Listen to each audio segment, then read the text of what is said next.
is the unceded ancestral territory of the Silks Okanagan peoples and the Splatsin of the Secwepemc Nation. Moving along, I have one addition to the agenda for this evening. Under 9.1, we would like to add a subsection G, litigation or potential litigation affecting the municipality, something, a late item issue brought forward by Councillor Fowler. Do I have a mover on the Councillor Todd? Thank you. Seconder, Councillor Drapla. Thank you. All those in favor? And that will be carried. And now I would like to ask for an adoption of the agenda as amended. Moved by Councillor Wayner. Thank you. Second, Councillor Drapla. All those in favor? This will be carried.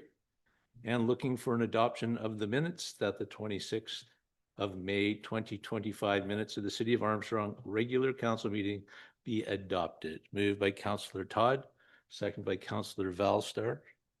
All those in favor? And this too will be carried.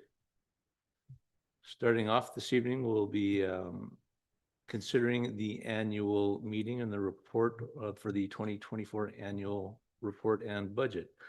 Were we going to review this, Tal? All right, I'll ask Mr. Seibel to introduce the report. Thank you, Worship. So the 2024 annual report is before council this evening. As part of our requirements under the community charter, both a report has to be prepared and made available for public inspection and presented publicly before June 30th. So the report itself was made available at the end of May. It was available both online and at the front counter here at City Hall. And tonight is the annual meeting requirement for consideration of that. Just a couple comments on the report itself. There was a bit of a change from the past couple of years in that the staff, when we put it together, we followed the guidance of the GFOA International financial reporting program, which encourages municipal governments to publish high quality financial reports in the spirit of full disclosure. So it's an attempt to add pieces to the report that go beyond sort of the normal in order to tell and communicate the city's financial story. So the report itself is broken into three kind of sections. There's the introductory section, which covers the operating results for the year, the strategic priorities updates, the various departmental updates. And then there's the financial section, which includes the audited financial statements, which council has previously seen and approved earlier this year. And then the statistical section provides a variety of financial and non-financial statistics, as well as the statement of financial information, which was also previously approved by council. So combined together, the report is intended to try and communicate a bit more of a fulsome picture of the organization and its operations. So as I'd mentioned, the requirement legislatively is that we need to provide an opportunity for members of the public at this time to comment on it or ask questions if they do. And so with that, Mr. Mayor, I'll turn it back to you to lead us through that process.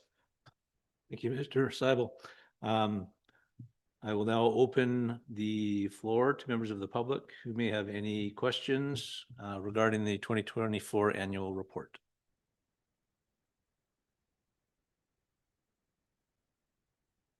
Seeing none, we will move forward, and I would like to make a motion that the 2024 annual report be approved as presented. Moved by Councillor Valstar, second by Councillor Fowler. All those in favor? And this too will be carried. Thank you. And on to section 5, delegations. I believe we have Pen Burkowski from the Branding Iron here. Is that correct? Great. I'll get you to come up to the microphone, please, Pen. And there'll be a little red button in front of you on that microphone if you wouldn't mind pushing that so everybody can hear you, our huge online audience. Can you hear me? Please understand me. Good evening, Mr. Kramer. Or sorry, Mayor Kramer. Thanks. Know a couple of people on the board, which is nice. We've done an application to expand extend our hours for mostly the IPE week for now, but I would like to further look into it for the Metal Fest, the barn dance. When they're finished over at the IPE, they all come over to the branding iron. And we can only have that, what time was it? Sorry, 12:30-ish. We can only have them there till 1 o'clock. We have to have them out with our license as it stands now till 1:30. So we would like to extend those hours till 3 so we can make a little bit of money also. Don't know if you know, the pub industry doesn't make that much money, but if we could do that, it would help us out a lot. We do have outdoor speakers. We do turn them off outside. Let me double check the time for you. My apologies. We turn them off around 12:30, 1:45 in the morning. And then we turn them down. So it's, hello, it's time to go. So we get them out of the doors by 1:30. Last year with the IPE, they came across, as I said, and within half an hour, we had to send them home. So this is what we'd like to do. And considering we know we have businesses and neighbours, that's why we turn the outdoor speakers off, so it doesn't disturb them. And we have not to this date had any complaints so far. Thank you. Was there anything else that you wanted to add to that?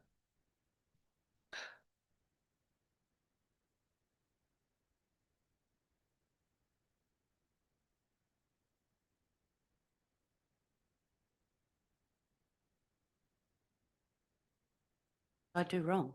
It's okay. Oh. I turned it off. Could you still hear me though?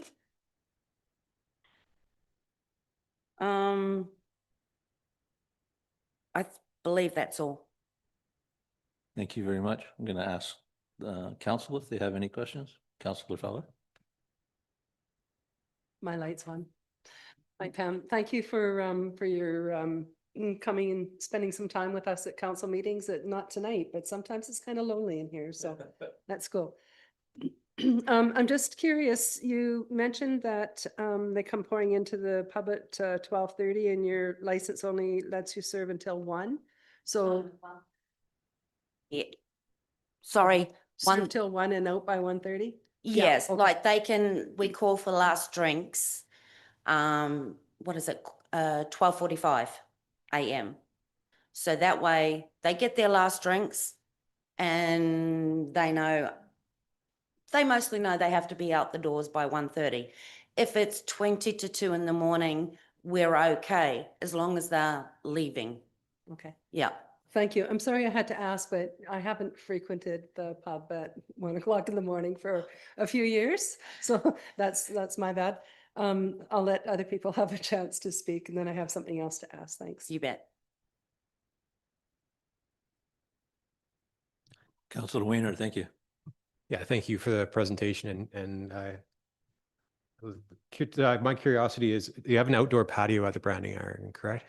And what time does that stay open to? Would it be open till 3 a.m. as well? Is that the idea, or does it close earlier? Also, that's where they go and have their cigarettes.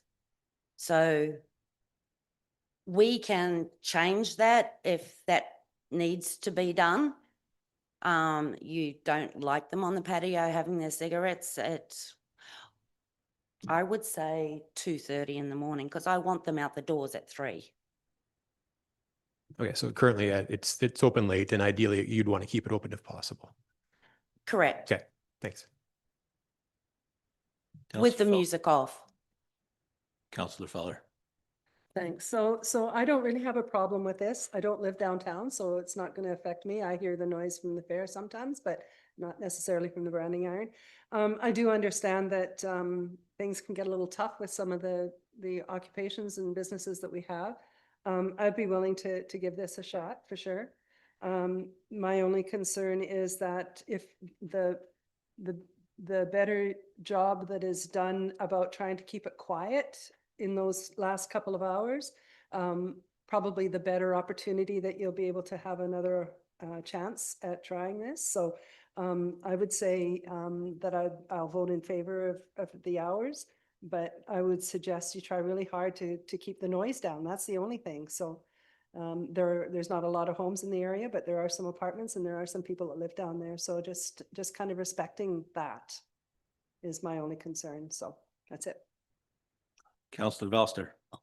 Thank you very much, and thanks for coming out and talking to us. I've got a couple of notes. One of them, and I feel like the Branding Iron and Rosie's back in the day had done this before. I feel like this is something that isn't new. I feel like this is something that has happened in this town before. So I'm curious potentially to hear what the RCMP's take on it would be. Like if they maybe have a record of past incidents or just even their take on it from a policing standpoint, especially on that weekend for it being fairly busy. And then the other comment that I kind of had on it too is 3 might be a little late. Again, I kind of want to hear what everybody else around this table wants to say too, but I think that maybe 2 might not be a bad compromise as well, but I'm willing to hear other people's opinions. Thank you, Councillor Velster. Anybody else? Councillor Todd. I'm just wondering, as Jesse was, about the policing aspect of it, but also at 3 in the morning or 2:30 in the morning when they go out, are they just going to pour into their cars and drive home, or are they expected to walk back to the IPE, or what are they going to do?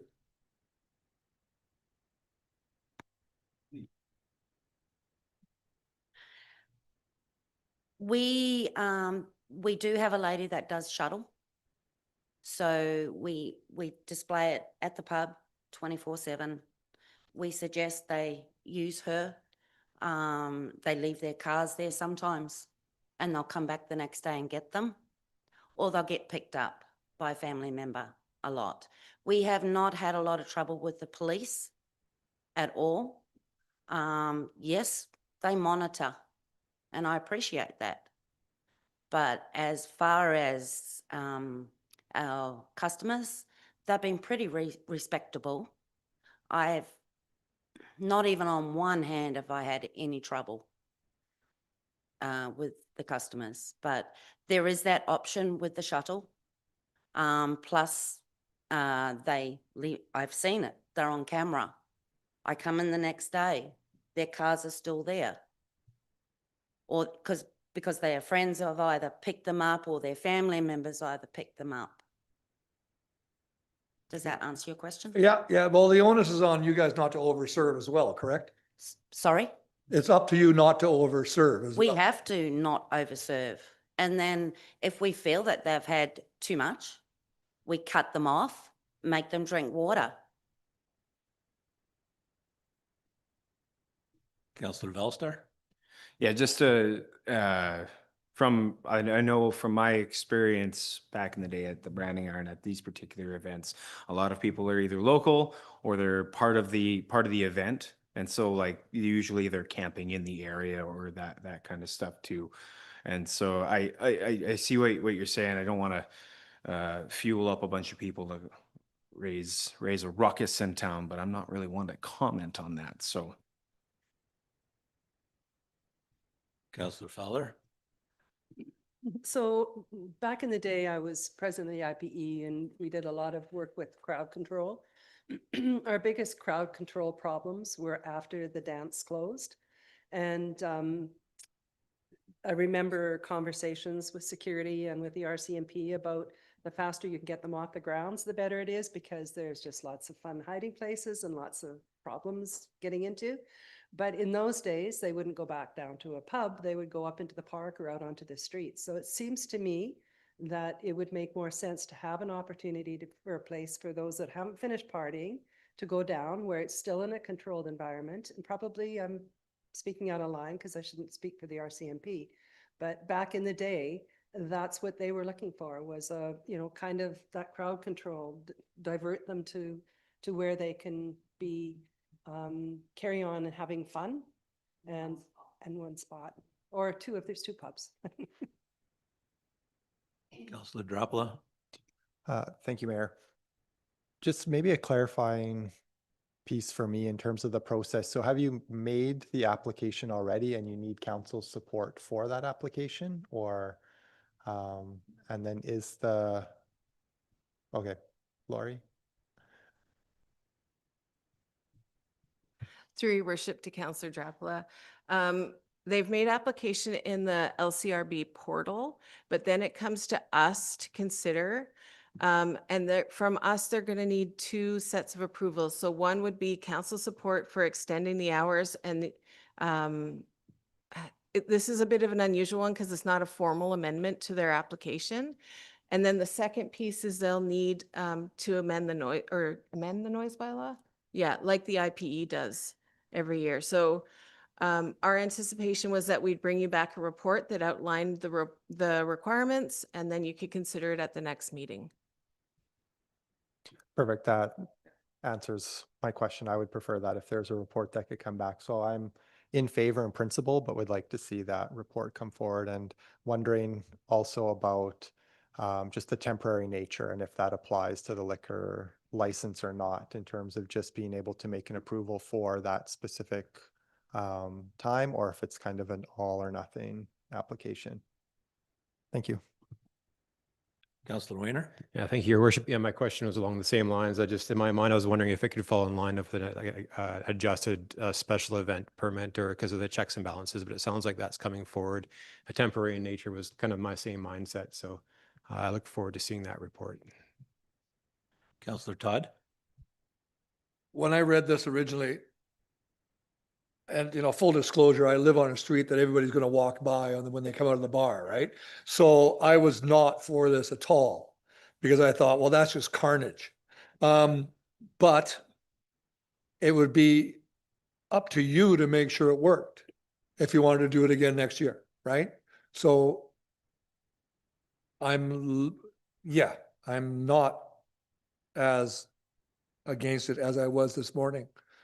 As a matter of fact, I'm probably not against it at all. But at the beginning, I thought that's crazy talk, right? But you've answered my questions and you've answered everybody else's questions. So there you go. I just like to say that through my previous career, not much good happens after 2 a.m. And so I'd be really interested in hearing what the report back from the RCMP might have to say and then judge my decision from that point because people, as we know, leave pretty liquored up because they're not really checked very well at the fairgrounds and the rodeo, and then add fuel to the fire after that and let them stay out later is probably a recipe for disaster, in my opinion. But that's only my opinion. So what we can do at this time is throw a motion on the table to send it to staff for consultation and bring it back to us. Moved by Councillor Valstar, second by Councillor Todd. Any further question? All those in favor? Carried. Somebody will get back to you on a decision at a future date. All right. Thank you. And next up, Fawn White. There she is. Hello. Fawn's presenting, well, as we all know, on speed bumps around schools, playgrounds, and parks.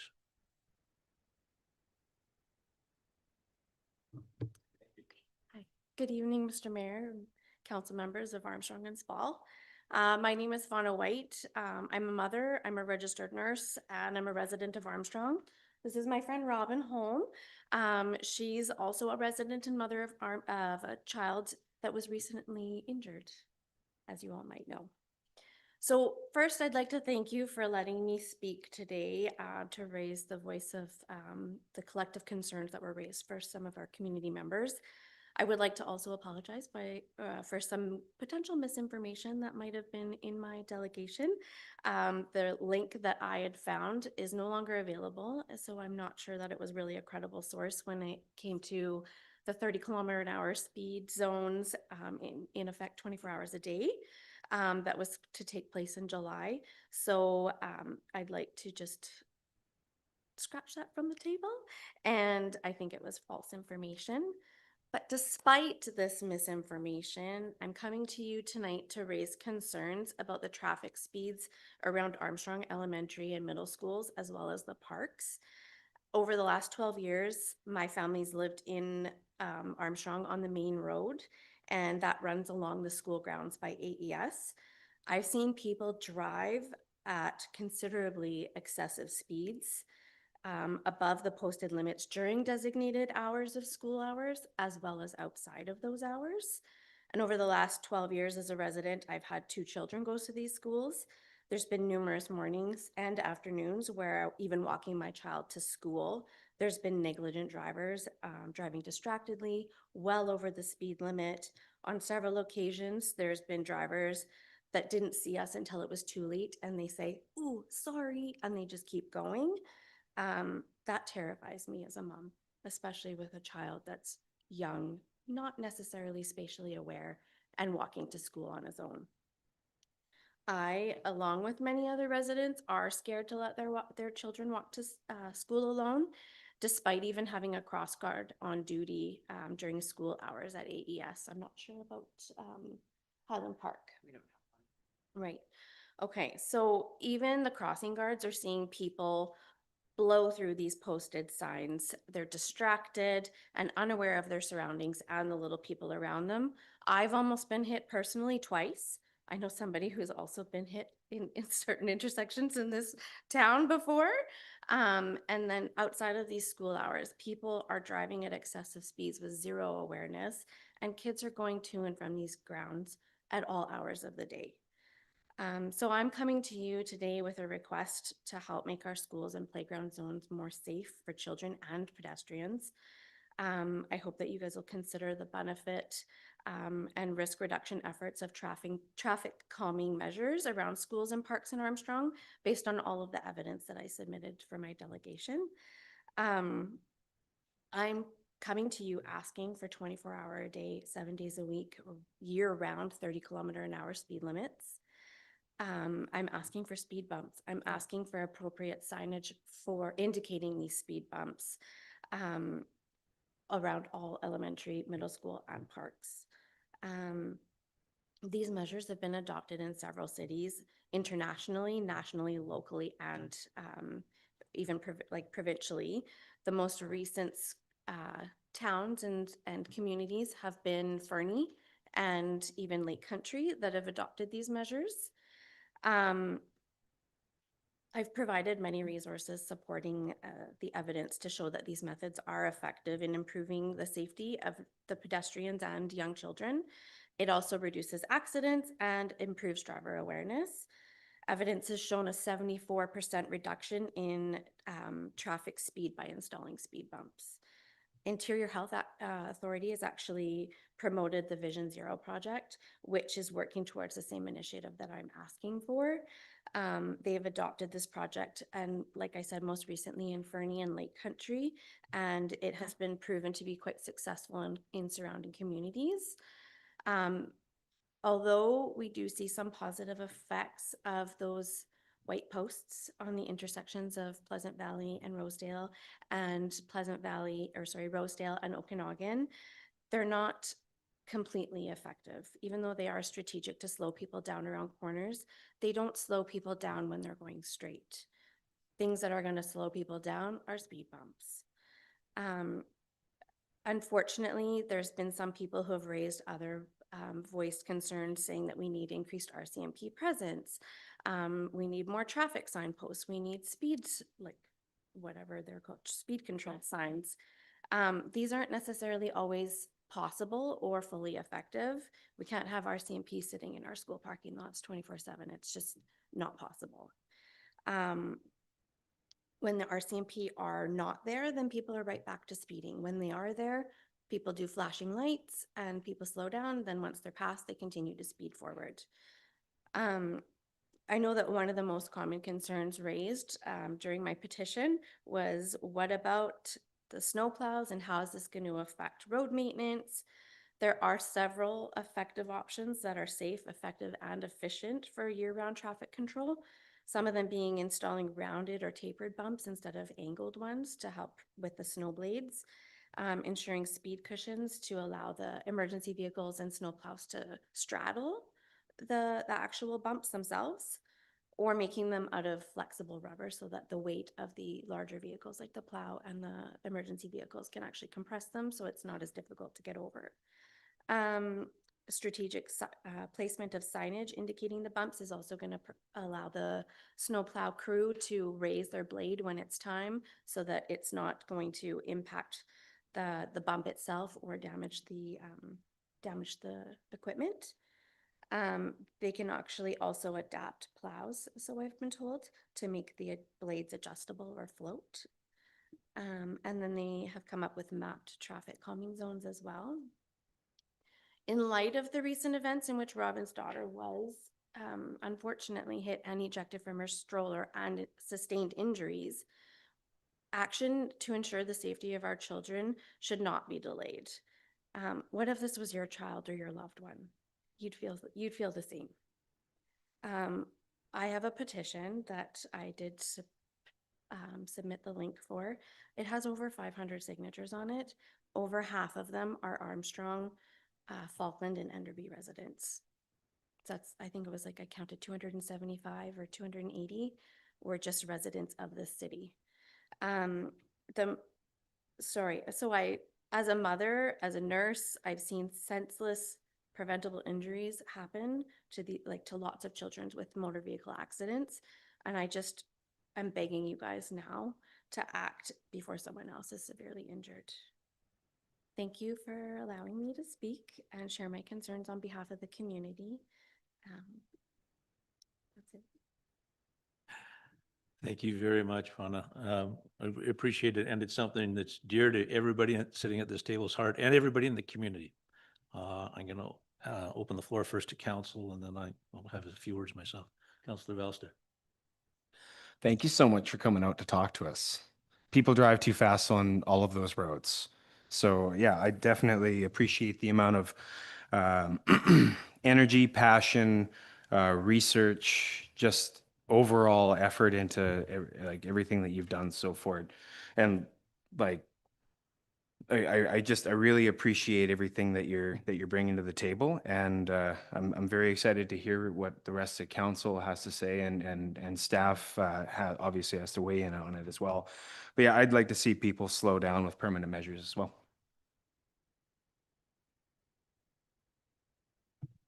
Well, I have to speak. Come on, Councillor Fowler.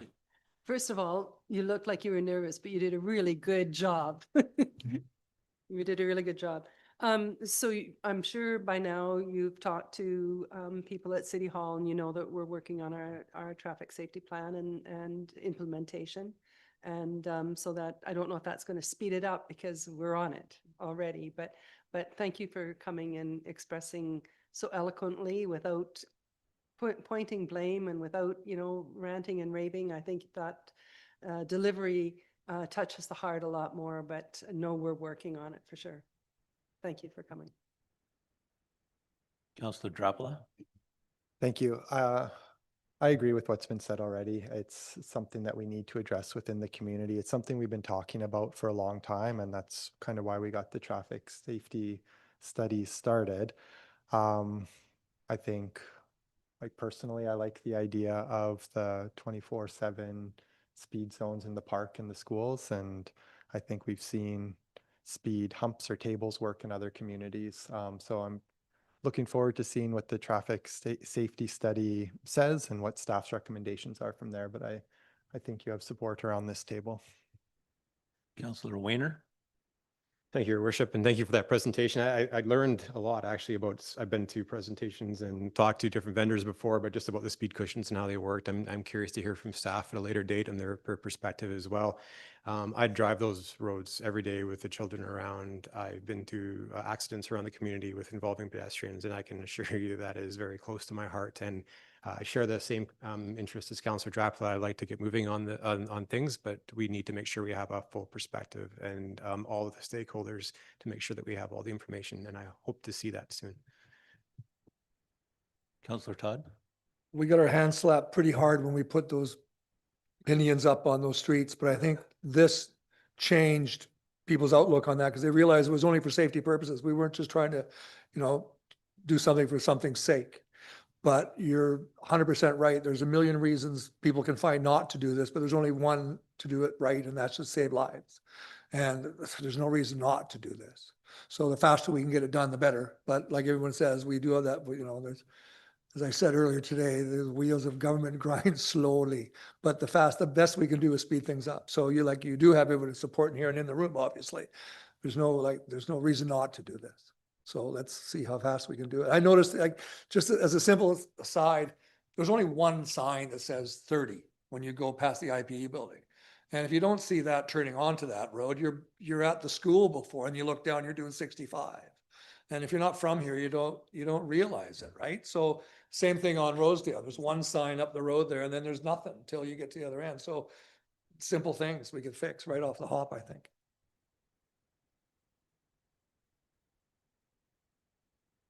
I was just gonna mention that I don't know if we've been able to take advantage of the Vision Zero project grant, but the application comes up in September, I believe, for the winter grant session. So that's something that maybe could help financially move forward with this.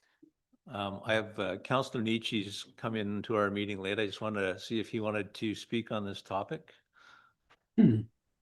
Well, first of all, I want to thank Fauna for your really well thought, well researched presentation and delegation. And So we not got a mic running there. Counselor Nietzsche will get back to you or try to figure out what's going on. I'll take this moment then to say, that's how we funded. That's not what we asked for. That's what we got. And that was that Vision Zero BC. I'm aware staff asked for flashing lights at intersections and sidewalks or crosswalks. And we were advised by Interior Health that their preferred method of us spending this was on what we did. That decision was taken out of our hands. And whether it's a successful use of that money or not, I can't answer. And I feel super passionate about this because I have 3 grandchildren that will be going to school soon. So it's important. People are strange. Councillor Wayner and I had spoke to some traffic calming companies about what they use and stuff. And we thought, oh, it'd be great to get a display board to put up through the park zone and remind people of how fast they're going, only to be told that people use it to try to set a personal best. So one will say, I'm going to get through at 65 kilometers and their buddy will try to get through at 70 kilometers. That makes the situation worse in many different scenarios. And to me, I couldn't believe what I was hearing. I'm sure Councillor Winter was just as surprised as I was.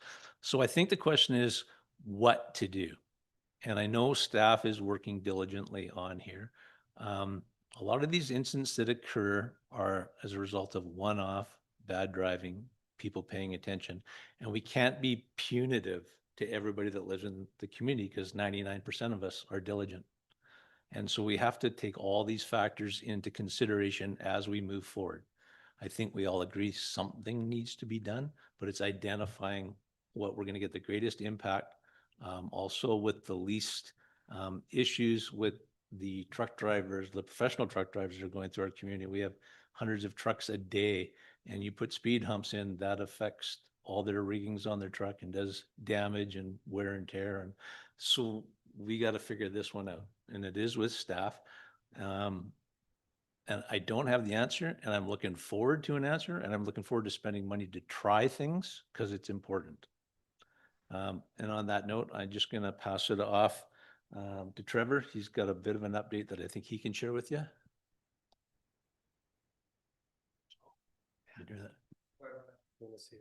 Ryan, you good to go? yeah, you guys can hear me now? Oh, can you hear me now? All right. Okay. Thank you, Worship. Certainly the issue of traffic calming is not solely an Armstrong issue. It's something that most communities tackle with at some point. Personally, through my career, I've had a lot of involvement in this, and there isn't a one size fits all. There will be community specific solutions that need to be found. The important thing is, as you alluded to, Your Worship, is having good information to then build off of and make your decisions on what you're doing.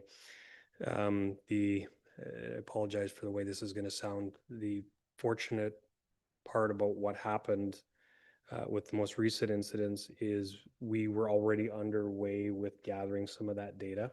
And so the timing, is good in that regard. It's, not to be disrespectful towards what happened, but the information, in terms of using the tools that we have to gather speeds and volumes and the types of vehicles, all that kind of stuff, is with the traffic engineer, building off of the safety plan that was built in 23. And our intention is to bring forward a report.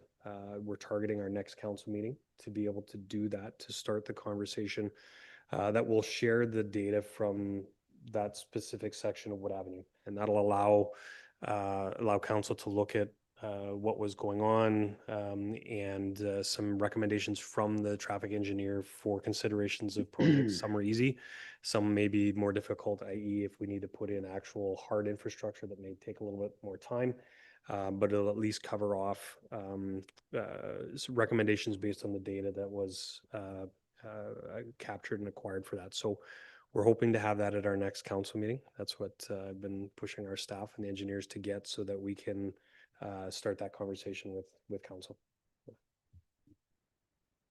Councillor Fowler? Thanks again, not to prolong this, but one other thing that I think is overlooked sometimes as well, if we're doing a traffic safety plan, and that's an education in the school system. Not in this case, but there was a case in recent years where the flashing yellow lights by the brick school, the students have to press the button and that flashes the lights, and they don't always do that. And in one instance, I know that there was a near miss where the student hadn't pressed a light. So not to take away from anything you're talking about, but I think another component is to get in there and do some education. And if people have a driver's license, they're supposed to know how to drive. They're supposed to know the rules. They're supposed to be able to read signs. They're supposed to stay within the speed limits. But I think that, it's really important that we get in there and talk to especially the elementary school kids, but also the high school kids who tend to not walk on the sidewalks. So just wanted to add that. And yeah, going along with council, I don't think taking too long having this discussion, because we're all learning as we move forward. It hasn't come up with this council. It did come up with the previous council about changing speed limits within the whole community as a whole. And I would go on record as saying that I support it, seeing even a 10% reduction in the average speed. How much that lessens the injury if somebody is struck. And I am supportive of that, and perhaps that's also something that we can be moving forward, looking into anyways. I can't, I don't get to speak for the whole city, but I think it's pretty wise and prudent on the majority of our roads to have that lowered speed limit. So it's something that I do support. Any further questions?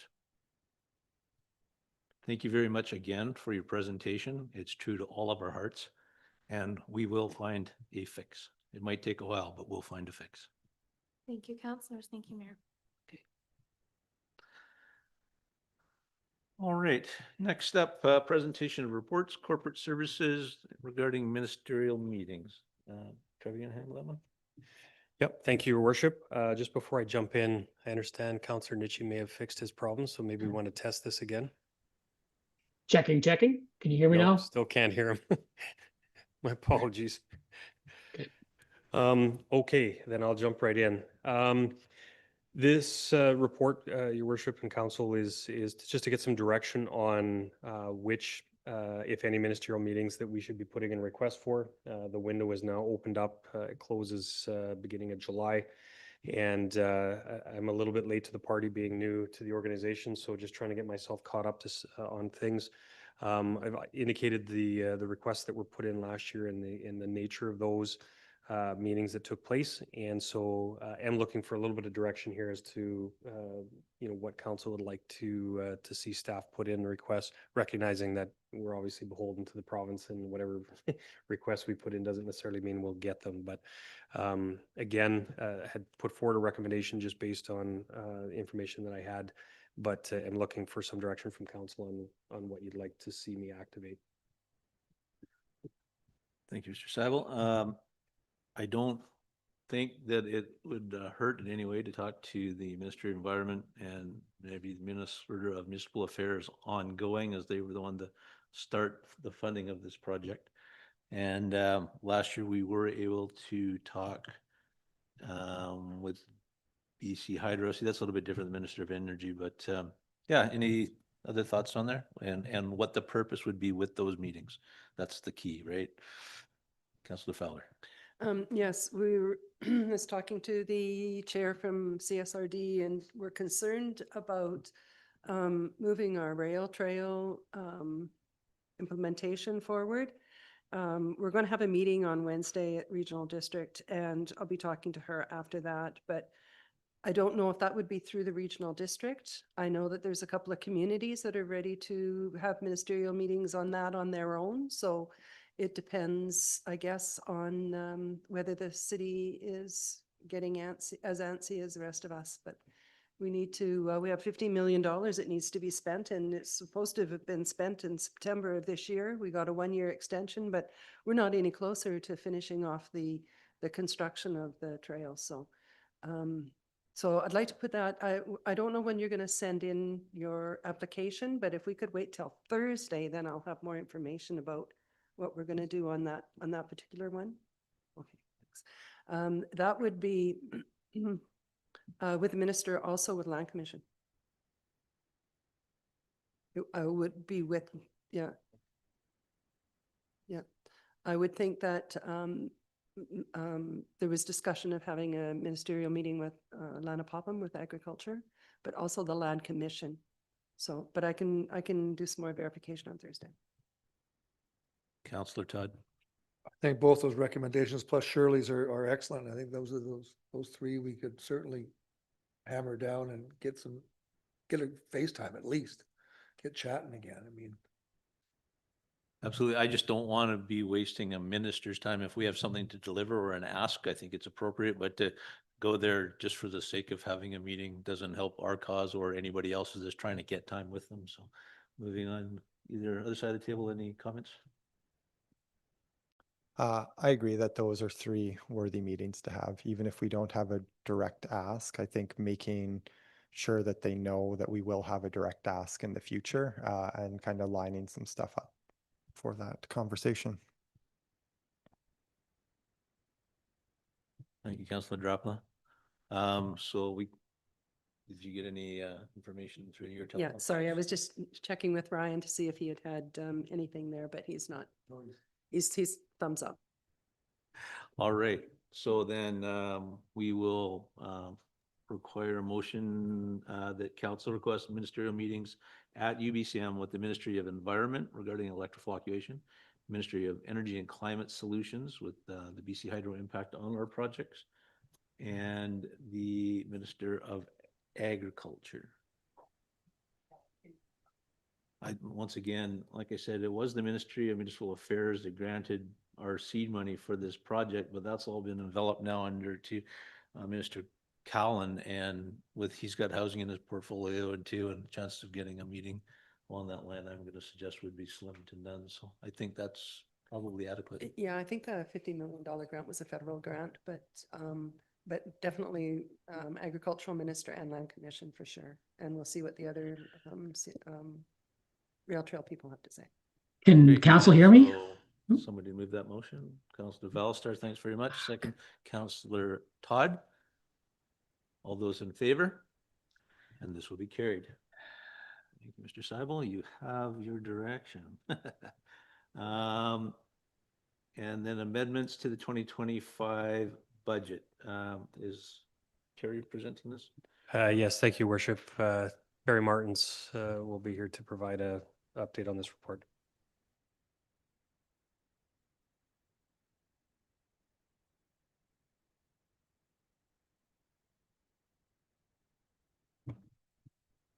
Thank you, Your Worship.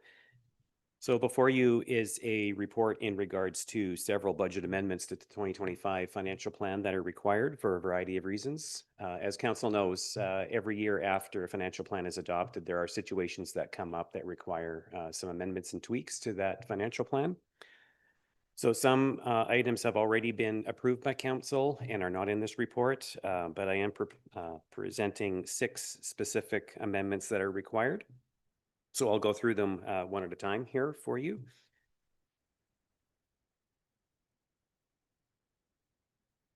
So the first one is in regards to the Parks and Recreation Governance Structure Review. The $25,000 that's shown is the city's share of that joint initiative. The project was already approved by joint council. However, the city's funding source has not yet been ratified. So that's the purpose of it being in the report tonight. So the recommended funding source is the Parks and Recreation Reserve. The second item is Parks and Recreation, the Zamboni door replacement. Again, joint council approved this initiative, but the city's share of $19,000 for funding needs to be ratified, and staff is recommending that the Parks and Recreation Reserve again be used for that expenditure. The third item is funding for the Community Futures Rural Northern Immigration Pilot Project or pilot program. This was 3 years of funding that council approved in 2024. However, the funding for 2025 was missed in the existing 2025 budget. So the 2025 share of $3,950 is being proposed to come from the Building Permit Operating Reserve. The fourth item is some items that were not completed at the end of 2024 for the outside of City Hall. In particular, it was the EV electronic or the electric vehicle charger and the installation of a bench. Those items were not budgeted for in 2025. They were not completed last year. So the proposed funding source for the electric vehicle charger would come from the Climate Action Reserve of $19,300 and the installation of the bench from a deferred donation that was received for $700.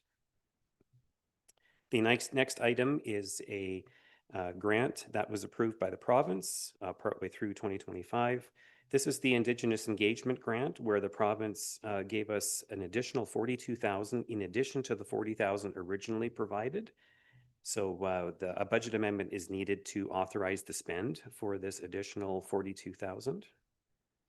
And finally, the 2025 Community Emergency Preparedness Fund of the province. This is a provincial grant that was approved. Grant application was approved on February 24th by council. Now that the grant is successful, there should be a budget amendment to authorize the spend, and that is for $30,083. And again, that is completely grant funded. So I should point out that all of these items do not affect the tax base. They're all of these funding sources that are being proposed, or the grants themselves, are non-tax sources. So staff is planning on bringing forward near the end of the year an amendment bylaw to capture all of these effects if council approves these, plus all of the ones that council has already approved throughout the year and any future ones that are coming up that we're not aware of yet. So for now, staff is looking for a resolution to authorize these items. Mover, Councillor Droplet, thank you. Seconder, Councillor Weiner, thank you. And questions, Councillor Droplet? No, you didn't have any? Sorry, Councillor Weiner? I just want to make sure I heard something correctly. The 20,000 for the EV charging stations and the bench, is that 19,300 for the EV charging station and 700 for the bench? Is that, do I understand that correctly, or is it more for the bench? Or the bench would be $700, and the charger is the 19,300. perfect. That's what I understood. Thanks. Further questions? Seeing none. Oh, Councillor Fowler. Yeah, is this bench the one that was expected to be put on for the Sons of Scotland? And did that include a plaque as well? It is the Sons of Scotland deferred donation that is funding that. I'm not aware if it includes the plaque. I might have to defer to Mr. Ackerman on that one. Yeah, through your worship to Councillor Fowler, that is the Sons of Scotland bench. It is currently in stock with the plaque ready to go. So it's just the foundation for the or the pad for the bench that'll be installed in probably the next week and get that commissioned. I say yay. Thank you. I guess nothing left to do but vote. We're all those in favor. Carried unanimously. Thank you very much, Mr. Martins. And again, business license and fire inspection fee structure. Thank you, Worship. Council will recall that in November, there was some discussion in regards to a $50 added fire inspection fee that was going to be added to the existing business license renewal fee for businesses that require fire inspections, and that was going to start in 2025. In November, Council passed a motion that be deferred so that there was time to look at other options and further investigate this issue and to have some engagement with the Chamber of Commerce.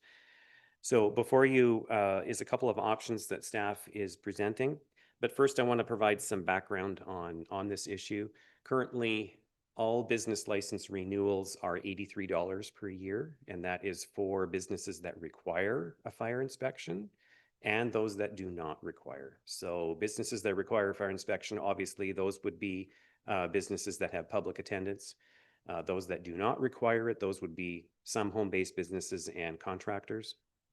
Currently, the structure has some issues. Right now, $83 is charged for all of those renewals, and that includes the fire inspection for those that require it.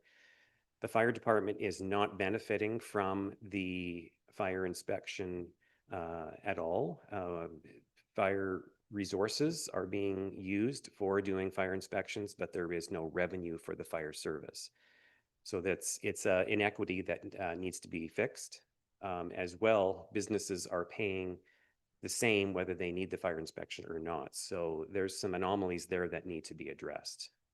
So some data to look at, 2025, there were approximately 311 businesses that renewed business licenses.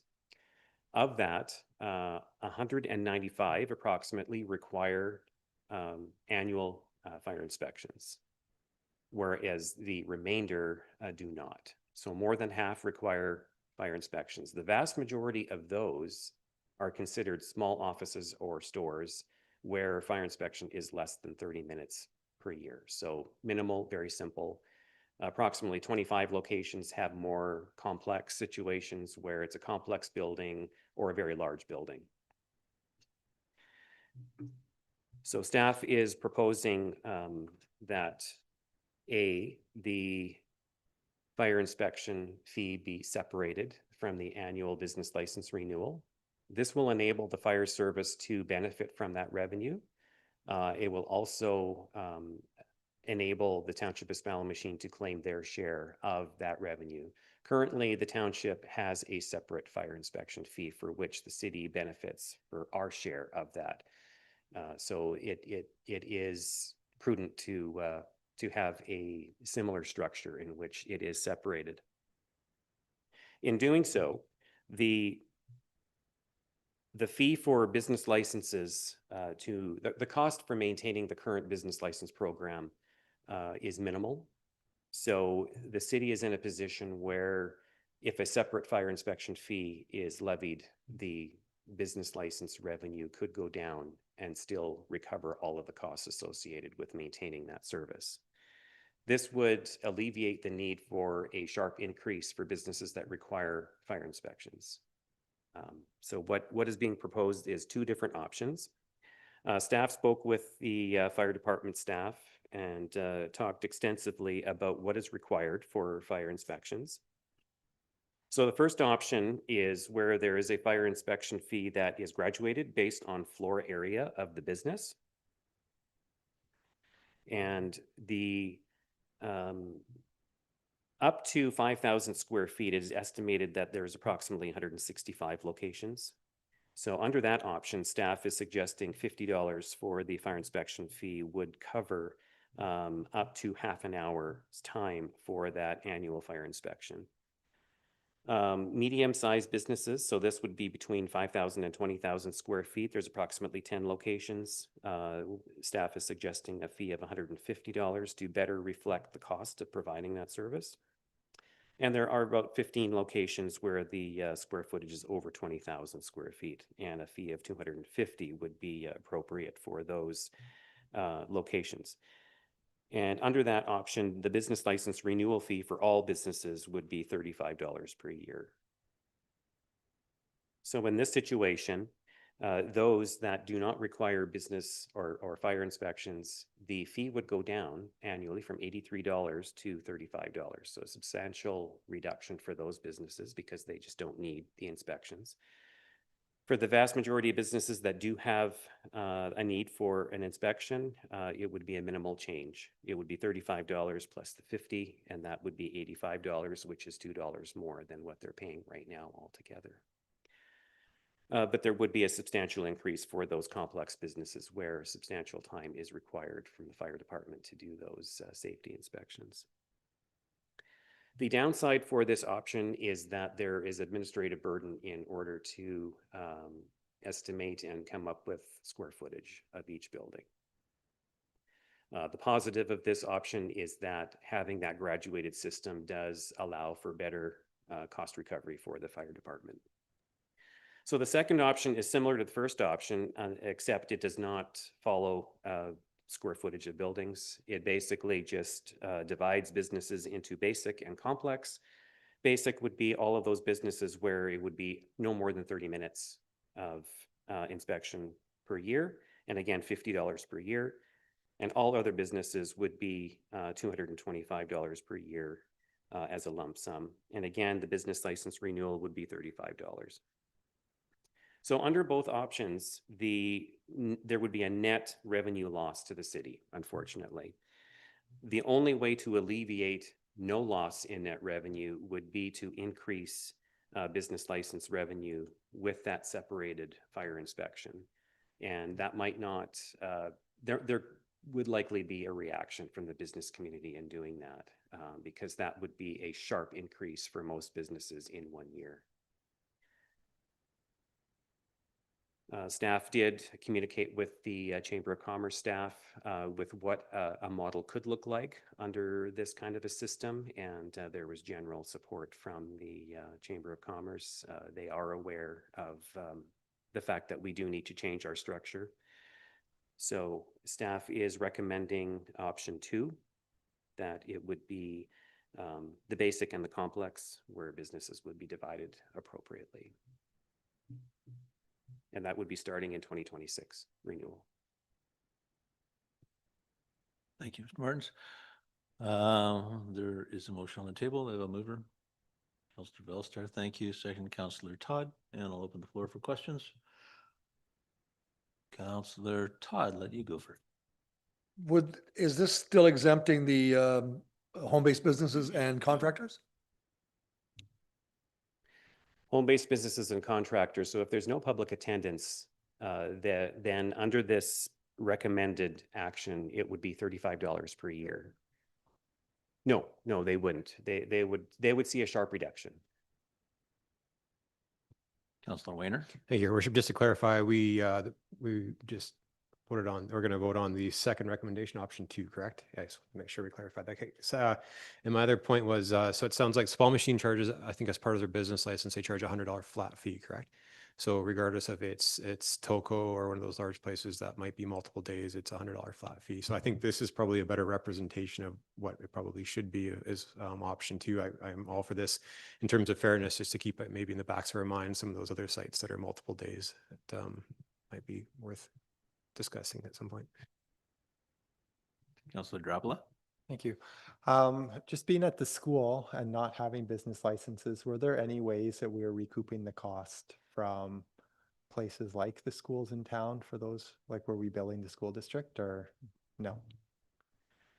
No, the intention at this point is that any nonprofit public attendance facility, so that would be schools, halls, churches, they would continue receiving annual inspections, but that there would be no charge. We're not looking at adding a charge for that. Perfect, thank you. Councillor Todd? And if I read this correctly, like a little place, say that little restaurant that used to be down the road there, where they used to come in and they check my fire extinguisher and 5 minutes later they were gone, but now they'll spend the time going over fire safety and using that half hour to make sure that the business is sort of up to date on what they can do in this, and just to give them some bit more education. Is that correct? That is correct. If the business owner wants to spend the time, they have the full half hour to do that. The city's fire inspector is very passionate about fire prevention and would love to talk to business owners while he's there doing the inspection. So as long as it's plus or minus the 30 minutes, he is more than welcome to provide that service for business owners. Yeah, speaking from experience, that would be great. I mean, then you feel like you're getting your money's worth. You really do that. And it helps you out a lot, I think.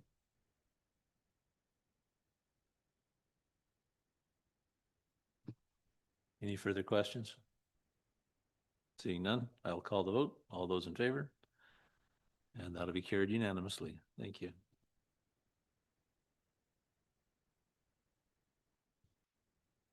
All right, planning services. Ms. Cordell presenting.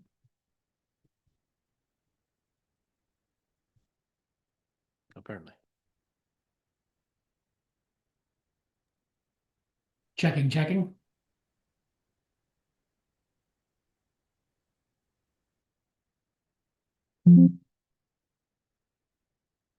Good afternoon, Your Worship and Council. I'm excited to finally be here. This felt like it took a while to bring the official community plan back to you for consideration of second reading as amended. I've made some changes based on referral input, and then also to set a public hearing date.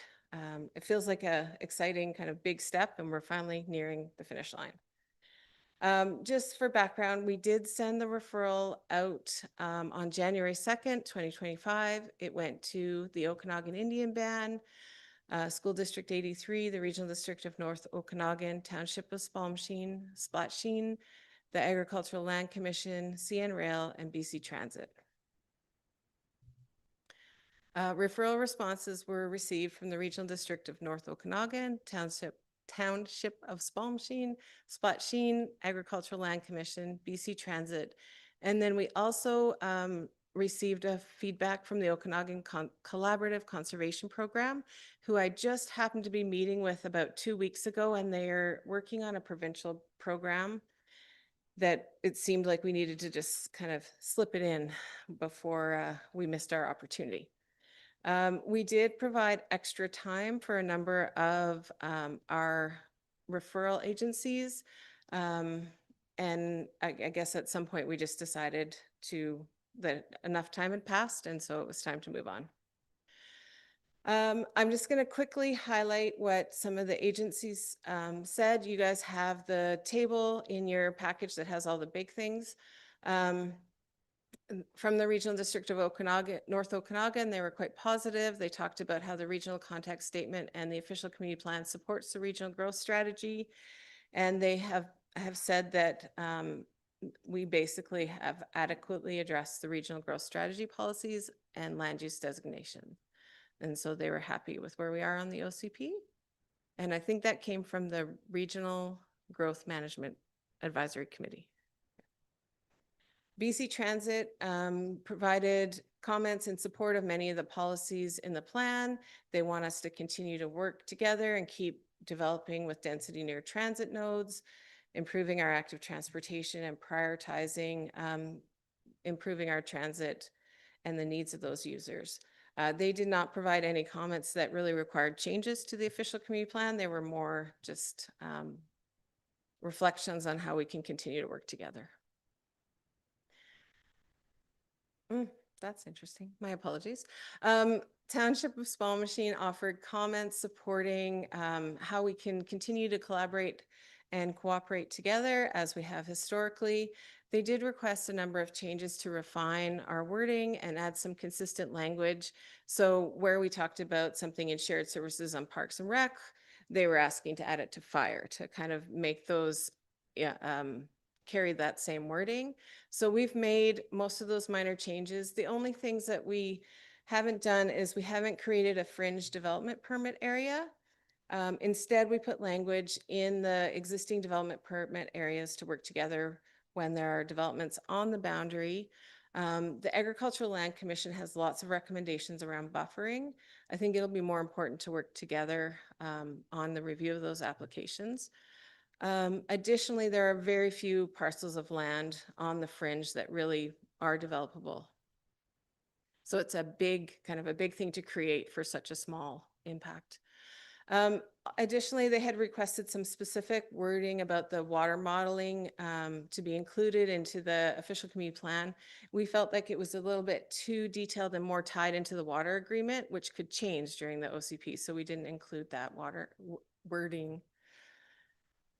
The Agricultural Land Commission provided some really minor wording changes to make sure we follow the intent of the act and regulations.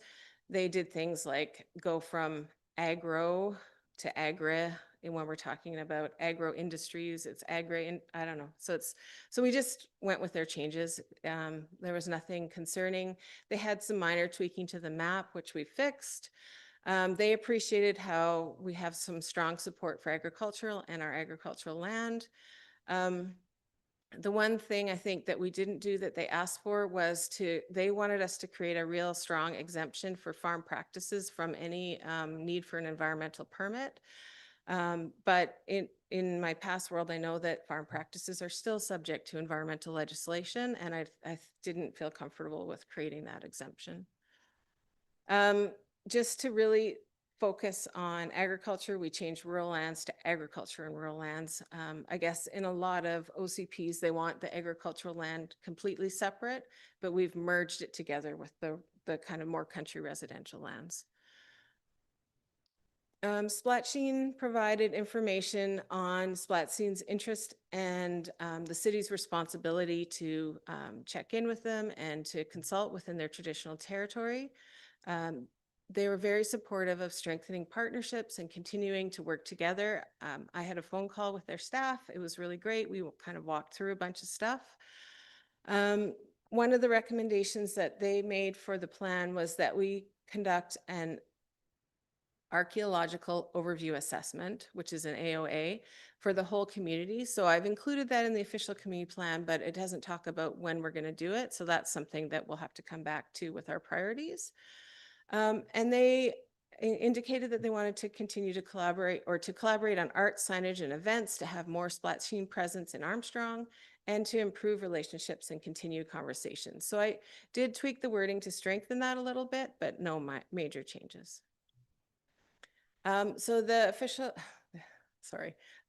the Okanagan Conservation Collaborative Project is working on a connectivity project through the whole Okanagan and the Thompson area for the province. We met and looked at the corridors that they had recommended. They really mostly follow the creeks through the community. So we've already designated those areas as environmental development permit areas. They asked that we add a corridor map to the plan. So, oh, we're not sharing. That's what's going on. My apologies.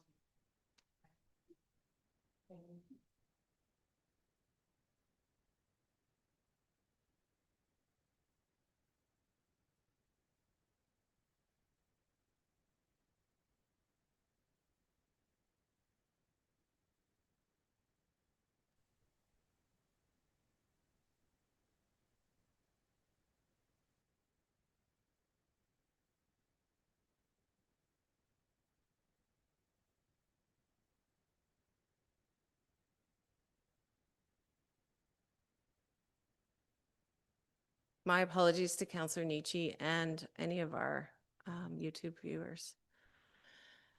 So for official, the Okanagan Collaborative Conservation program.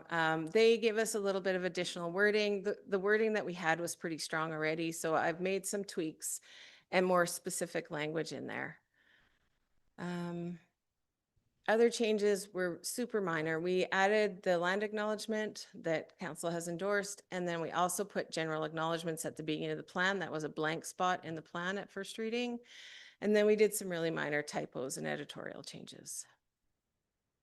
So next steps for us is that council considers adoption of the plan for, or not adoption, sorry, second reading of the plan as amended, and then set the public hearing date. After the public hearing, if there are no changes required, then it can be up for consideration of third reading and adoption. And those can happen at the same meeting now. They've changed the legislation, so they can happen together. So this is my resolution. It's, sorry, really hard to see with everybody there. That the official community plan bylaw number 1932 be given second reading as amended, and that council consider official community plan bylaw number 1932 in the context of the Regional District North Okanagan Waste Management Plan, and further that a public hearing be scheduled for July 21st, 2025 at 5 p.m. Thank you, Lori. Do we have a mover? Councillor Weiner, seconder, Councillor Bellstar. Any questions? Councillor Fowler. Thanks, Lori. I'm just, so what's the business of the context in the Regional District North Okanagan Waste Management Plan? Through your worship to Councillor Fowler. Thank you for that question. I should have highlighted that in my presentation. The legislation requires that council consider the plan against our waste management strategy or waste management plan. Because we're part of the regional waste management plan, we have to consider it against the regional district's waste management plan. We don't have our own separate one. And when I brought it to council previously, we had asked council to consider it with the wastewater management plan. I had misunderstood what the legislation said, but when we read it again, it's that waste management plan. Councillor Dropla. Thank you. I really appreciate some of the feedback in terms of the environmental policy, and then I appreciate your approach to not make exemptions for the agriculture for that. And I don't know if this is just maybe to help clarify the wording for me regarding the fire service change that was recommended. Just trying to find it here.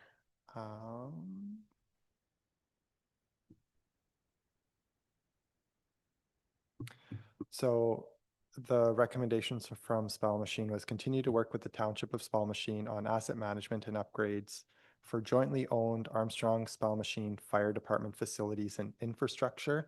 Do we only have one fire department facility?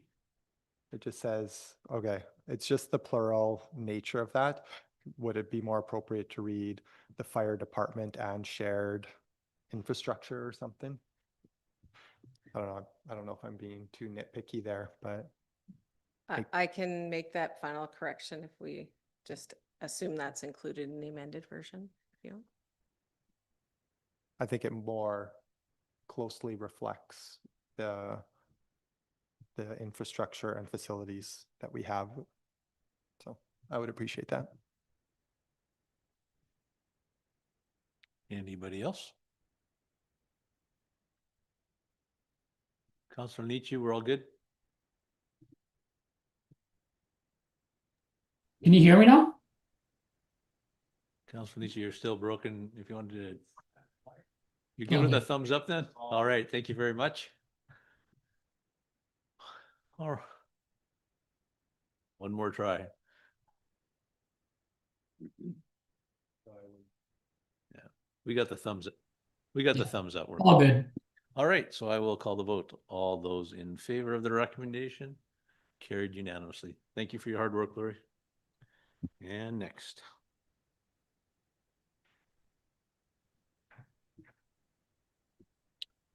Planning services, whoa.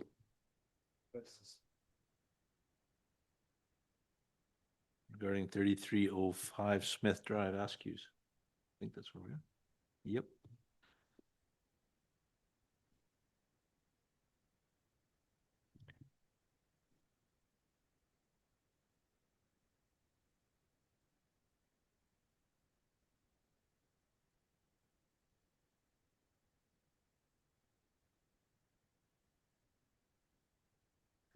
My apologies, council. Having one mouse is meaning we're having to run back and forth. So this is an application for an extension to the Askew's Bakery. It's a very small addition to a fairly large building. The parcel is zoned highway and service commercial. It's within a commercial development permit area and a natural environmental development permit area. On here, you can see exactly where they're going to build it is right where those cars are parked, basically. So they'll be losing a few parking stalls at that location. Our natural environmental development permit areas has an exemption if the applicant can demonstrate that they're working outside of the riparian assessment area. So they had a survey done and were able to demonstrate that they're outside of that area. And they've actually already submitted an affidavit to me confirming that they're working outside of there. This is just a little bit more about the commercial development permit guidelines. There's not a ton of it that's really applicable. I think more we meet the objectives, which are orderly development, revitalization, high standard of design. This is such a small addition. It's going to blend in. It's sympathetic to the scale of that building. It's not heritage. This is a kind of an ongoing struggle I have with developments on Smith Drive and our current OCP. And again, we fix that in the new OCP. So this is just to show you what the addition will look like. So the first one is looking at it straight on from the parking lot. And the second one is looking at it, kind of looking out towards the front of Askew's, just so you can see it. And this is looking more towards the creek from that direction. So it's pretty small, a little bit inconspicuous. I don't think it's going to have a large impact on anything. I think generally meets the intent of the guidelines. There's no variances required, and no significant concerns came up at the referral. There were a couple little things about their management of their stormwater, which we'll address with them as we go through the building permit. So I mean, that's kind of all I had to say about this. My recommendation is that this development permit, 2508 DP for the property described on the screen at 3305 Smith Drive for a proposed addition as shown on the issued for development permit plans dated May 15th, 2025, be authorized subject to them having that affidavit that no development will occur in the riparian assessment area. And that'll be moved by Councillor Todd, seconded by Councillor Fowler. And questions? I'm just curious, and because I'm fresh to the area, looking at some of the flooding that's occurred in the past in that location, and then you did mention looking at how what's going to be put in place to address that. I assume that's what we're talking about. The concern was more that the elevation drops right in front of the door, so there might be water pooling. So then they'll just have to lift it a little bit in front of the door to make sure it drains away from the building. It was less related to kind of flood impact, more like rain events and whatnot. Thank you. Okay, very good. Then, seeing no further questions, we'll call the vote. Everybody in favor? Don't see Councillor Nietzsche, but that's okay. It will be carried. All right, I just have to go switch. Back again.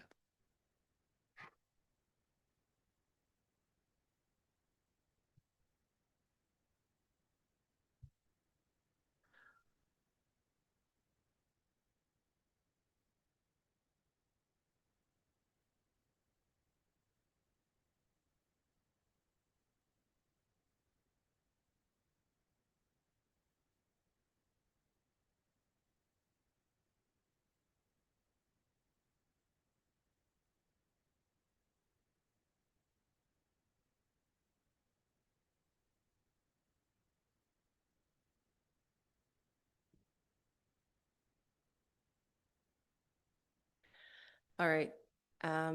Thank you, Your Worship. This is an application for development permit at 3090 Smith Drive. The permit number is 2507 DP. This is an application for a new commercial building, and in fact, it's for a new dance studio at that location. The applicant has already removed the existing building, well, the previously existing building on site. This site is zoned highway and service commercial C2 and requires a commercial development permit. You can see the location of the property and the zoning. Right beside it is Starbucks, and I believe Dairy Queen is on the other side of it, just for orientation. This is the applicant's site plan. So it shows that, the parking will be primarily in the front, and then additional parking on a gravel area in the back. The building will be situated in the middle. There'll be some landscaping along the front, and we've been talking about just some amendments to the landscaping plan that will allow a little bit more landscaping around the edge, and then because we're talking about changes in the boulevard, some landscaping there as well. So again, the commercial development guidelines, there is some things that are relevant, being sympathetic to materials and colors, and I can't see anything. Local materials, complementary to the heritage theme. Landscaping should have continuity of character. Xeriscaping and no nuisance trees is encouraged. Screening on recycle bins. And then for buildings visible from the highway, it needs to look nice from both sides. So this, I'm excited to show you these drawings. This is the proposed building. I think it looks really great. It's got the use of natural wood and, some dark and light colors for contrast. It's got a nice shape and some articulation in the front. I think it's going to be a really nice addition to Smith Drive in that location. And just more renderings as well from the other side. So you can see it is visually attractive from both sides. So people on the highway will see a nice building as well. So I believe it meets the intent of the guidelines, even though it's not historic. No variances are required for this site. It will require servicing upgrades. The servicing is really old to this building. The one thing that I wanted to highlight for council is when we were going through a review of this application and looking at our road standards, we noted that the road standard actually only requires sidewalk on one side for the road here, despite being required at the previous business that was built there. So we've talked about it internally, and we're recommending that that sidewalk be removed and that it be turned back to Boulevard like the rest of Smith Drive so that it matches the rest of Smith Drive. They were going to have to take out a good chunk of the sidewalk anyways to move the driveway let down from one side to the other side. And we've discussed it with the applicant and their engineer, and they're also supportive of this. What it will mean is at some point in the future, we'll probably have to go, well, we will have to go and take the other last section of sidewalk out and turn that back into Boulevard. The sidewalk needed repair anyway. It didn't meet our standards. It didn't meet our safety standards. There are slopes that would be dangerous for somebody kind of to fall off the edge and into the road. And then there was a steep drop at the back. So we were going to have to require that sidewalk to be redone in any case. So we're looking at moving into more of a naturalized boulevard in that location. They exceed the parking requirements on site. They meet the site coverage requirements, and we're going to work with them on the landscaping and civil plans. So my recommendation is that council approve this development permit subject to security being received for the landscaping before we issue the building permit, and that issuance of the development permit 2507 DP be held until we're satisfied with the landscaping and civil plans between the city engineer and myself. We have a motion, Councillor Weiner, seconded by Councillor Drapla. Thank you. And now open for questions. Councillor Fowler. I'm sorry, I'm a little bit confused about the sidewalk. So the sidewalk that's being removed is the one that we just made the people beside them put in? So will that be at our expense that we fix that then? This one, they had to dig it up anyways as part of this development, so this portion wouldn't be at our expense, but the one in front of Starbucks would be at our expense. Councillor Weiner? I'm just thinking out loud, I think to myself, but yeah, it's unfortunate circumstance. It sounds like it needs to be in repair anyways, and it needs to be addressed. So it's unfortunate, but that sounds, the sidewalk needs to be dealt with. Councillor Drapala? Thank you. I'm really excited about this development. I think that'll be a great addition to the street. And it's also a great facility and for the community. So just the number of dancers and recreation that it provides for the community is fantastic. And so I had the pleasure of hosting AIM at PVSS for their year-end recital, and just the energy that you are able to manage in our building. And I'm used to seeing lots of energy with kids, and you just did a fantastic job, and the excitement from the kids and the community as a whole was just fantastic. So I'm excited to be able to help you grow within this community and not kind of see you go elsewhere to bigger places. So I'm excited. Councillor Fowler? That's awesome. I didn't realize who you were. But I have one question. Have you managed to get him to lessons yet?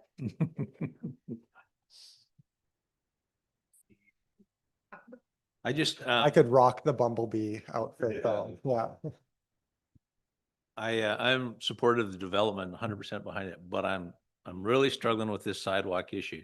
And when I read this, and then I walked the street up and down both sides, trying not to be a pedestrian, as we spoke of at great length earlier today. The issue I see is we don't have any crosswalks. There's none. And all our fast food locations where our kids are frequenting are on the other side of Smith Drive. And now we're talking about removing sidewalks instead of placing sidewalks and crosswalks. And I think that's a huge mistake. I think the room is there right down the whole boulevard to put in sidewalks. And at some point that can change into our active transport plan to allow cycling or whatever the case may be. But there's nowhere to cross the road. And now we're talking about taking out some of the only existing sidewalks we have. Seems very foolhardy to me. I'd like the development to go through, but I'd like us to take a second look at that. Thank you, Your Worship. We've talked about this quite a lot internally. I wasn't here when the sidewalks were required on that side, so I don't know what the conversations were at that time. I agree we need something on that side, but it seems like it's going to be a really, really long time before we're going to get anybody to be putting sidewalks in. Everyone would have to redevelop along that side. When we were looking at this originally with the revitalization plan, we were looking at more of a multi-use path along there that would be asphalt, which would be more cost effective. So I hear what you're saying completely. Right now, it's a sidewalk that doesn't go anywhere, and it's likely to be that way for a really long time, which is part of the reason we're recommending it. But of course, this is at council's discretion. So if council feels strongly that they want to keep that sidewalk there, we'll have them pull it out and fix it to the proper road standard, and then we'll just keep building on it over the future. I just feel that with development in our community and has been slow for a long time, and now that we have some interest, would be the time to capitalize on the things we need to do to make the community safe. And I would really like to see a plan come back regarding specifically that the pedestrian strategy along that side of Smith Road, yes, and or crosswalks, put, an idea to put some crosswalks in so we can safely get pedestrians from one side of the street to the other. That's what we spent 25 minutes talking about earlier today. And now it seems like we're throwing out, I don't want to say a willy-nilly plan, but I don't think we've given it enough thought. I'm very supportive of allowing the construction, but I'd really like to see staff come back with something to do for sidewalks or whatever it's going to be. But I think it needs to go in place now. Just to follow up on that. So in our revitalization plan, I'm trying to remember what we had there, and was it a bike path or multimodal? It was a multi-use path at that Okay, location. so I hear the mayor's concerns about a crosswalk. Can we put a crosswalk in when it doesn't go to anywhere, or? Because we did have this conversation years ago down at the corner where the A&W and the Dairy Queen are, because there was a lot of people going back and forth, and right on the intersection, that was an issue, but is that something that we can maybe put in the plans somewhere along the line to try and figure out how to get people safely across there? Through your worship. Our traffic safety plan? Yeah, through your worship to Councillor Fowler. I mean, we do have a draft of where crossings would work. You know, we did spend quite a lot of time working on Smith Drive, but then we kind of scaled back the downtown revitalization strategy. So we can definitely pull out some of that information. It had recommendations for crossing. It had recommendations for a multi-use path. We've certainly looked at that, and maybe we do. I mean, crossings are just painted really at this stage, so it would be possible to include more crossings along that side. I know people do walk kind of along the edge of the road there, and the parking along the road there too makes visibility such a challenge in that location that we've been talking about the need to rejig those lines a little bit too. Councillor Belster? Thank you very much. Just to follow up on this multi-use path thing, I know that this is probably kind of sprung on you a little bit, but would that multi-use path tie into the existing sidewalks potentially, or would it be kind of more on the side of the road? Oh, I'm sorry, I asked a tough one. No, through your worship to Councillor Valstar, I think originally because we knew the sidewalks hadn't been built to our standard, we had planned to remove those sidewalks to put the multi-use path in kind of over top of where they are. If we have the sidewalk repaired to the standard, I think we would just have to look at how we would adapt the plan to the existing sidewalk somehow. So if a sidewalk ended up in front of this particular development permit applicant, then we were not closing any doors on having a nice looking part of the asphalt path. That's what you're saying. Yeah, it would just concrete and the asphalt would meet up, I guess. And I'm not an engineer. I don't know how that It's all works. good. I was just Yeah, asking a we question. would have Thanks. to look into that a little more. Councillor Drapla? Thank you. Yeah, it's an odd little stretch of sidewalk there without going anywhere, right? And I agree that we need something on that side of the road, or at least safe ways to cross, because everyone from the community is coming from the west side of the road, right? There's very few people that will just stay on the east side and access all those businesses. What I like about this development, like to kind of tie it back to this development permit, is that there's enough parking within the property that we're not creating extra space where we have little kids trying to run across the road to get to the dance studio. So that's all kind of self-contained there. I think the bigger kind of issue that we're looking at is just what to do with that sidewalk. And it doesn't sound like we'd be close to getting a sidewalk that actually goes anywhere into the future, in the near future anyway, right? And so I don't mind the idea of not having a sidewalk there, and then we can come up as a city with what we want to do with that stretch of road, and then if we want to pay to put a sidewalk in, then we can put the sidewalk in. But I struggle getting a new business, and I wish we wouldn't have done it with the Starbucks one, to put in a piece of sidewalk that still doesn't really go anywhere, with knowing that those other long-standing businesses there we probably don't have a lot of leverage to get them to put their own sidewalk in without us paying for it anyway. So I'm in favor of keeping the sidewalk removal in the plan. Yeah, I agree with Councillor Drapla. I'd love to see that multi-use path. That, when we saw that originally, I thought we're gonna have to put a bike path somewhere. That's where it was going to be. And that little sidewalk to nowhere is, it's a shame that we did it, but we have to get past it now and continue on. So I don't see any point in making these people put a sidewalk in just so that we can hack it out or change our mind, and like you say, crosswalks are just paint, right? So we can put crosswalks anywhere we want. And I think we should, continue on looking at that multi-use path and just, put in crosswalks.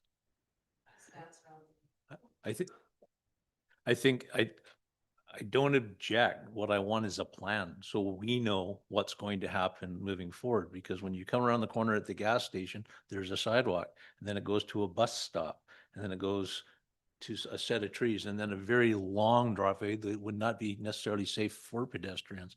It is such a hodgepodge of stuff along that area that it needs to be addressed. And as we have people interested in building and making our community a better place, we should have something ready to go, a plan in place, and we can fund as we need to make this happen. And I'm fine with the multi-pathway and crosswalks.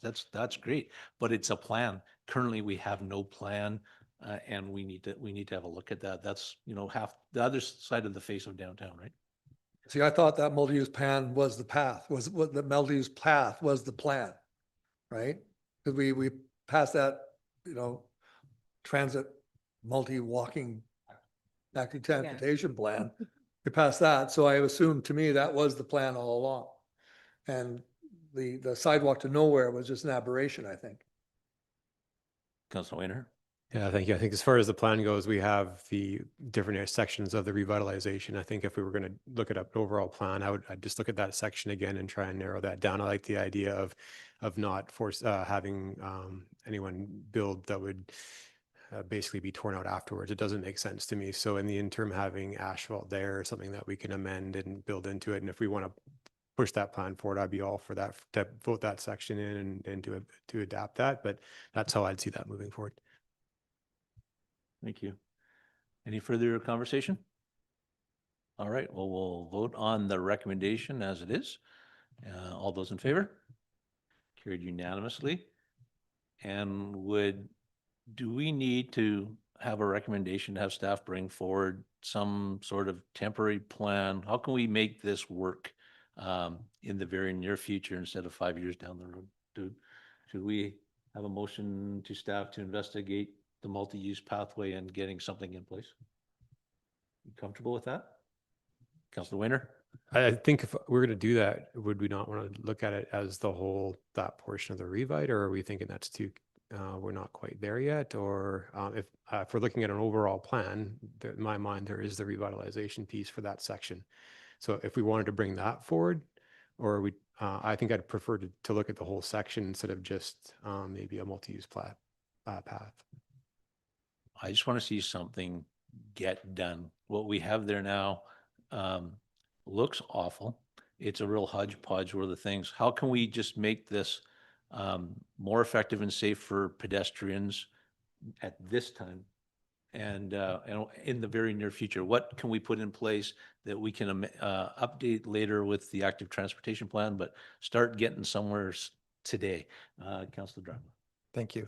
I think I could get behind a recommendation to bring forward an interim measure that would fit with the revitalization plans, where we don't have to spend that full amount of money, but that gets us to a point where it increases safety.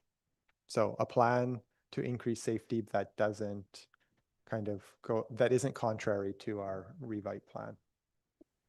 Cordell. Is my mic working? Thank you, Your Worship. I'd just like to offer that, we do have, I think, a quick build strategy for that section as well.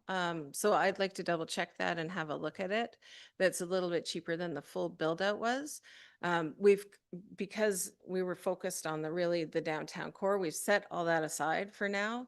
But we certainly can look at what that looks like and bringing it back. But I guess I would look to you guys for direction. Mr. Seibel.